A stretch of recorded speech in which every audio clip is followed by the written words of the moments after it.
Sunjan o'lib ketgandan keyin uning o'g'illari Sunjuanlar qandoq qilib Yuanshuning qo'l ostidagi sanog'iniga aylanib qoldi? Balkim nurg'un kishilar uning qiziqishi mumkin. Agar siz bundan qiziqqan bo'lsangiz, yurak berib saqlayotgandan keyin filmning davomini ko'ring.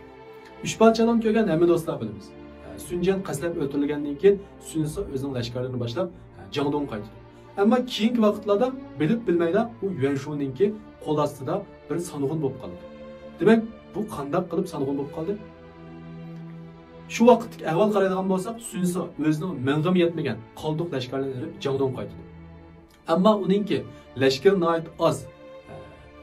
Ham bularningki ko'pinchisi yordar askar bo'lg'ashqa, Yuanshuninki askari ham lashkarlar nihoyat ko'p bo'lg'ashqa, bu asta-asta Sunsininki yerini besib olishga boshlaydi. Shuning bilan Sunsi o'zininki ham lashkarlarninki hayotini saqlab qolish, ham o'zini texim tavlash uchun amalsiz Yuanshuga bayat qilishga majbur bo'ldi.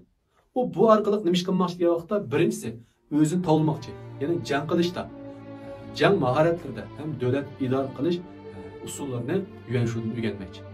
Ikkinchisi o'zininki munosabat doirini kuchaytirmoqchi. Ham shu yerda nurg'unlagan do'st tutish, to'rt ko'tish orqali o'zininki do'stlarini birga jang qilgan ishlarni ko'paytirib, keyingi vaqtlarda ularning yordamiga erishmoqchi. Rost deganda keyingi vaqtda Joyuninki shu yo'l ko'rsatish bilan ikkalan birlashib tez suratda Jangdongni qurib chiqib, nihoyatda cho'ng bir eglikni yaratdi. Demak, biz bu shundan nima his qilaymiz degan vaqtda, agar siz ojiz vaqtingizda nima qilishni bilmaysangiz yoki eglik qilmoqchi bo'lsangiz, ishni nerdan boshlashni bilmagan bo'lsangiz, eng avval o'zingiz qilmoqchi bo'lgan shu sohadagi ma'lum bir cho'ng shirkatga kirib ishlab turing.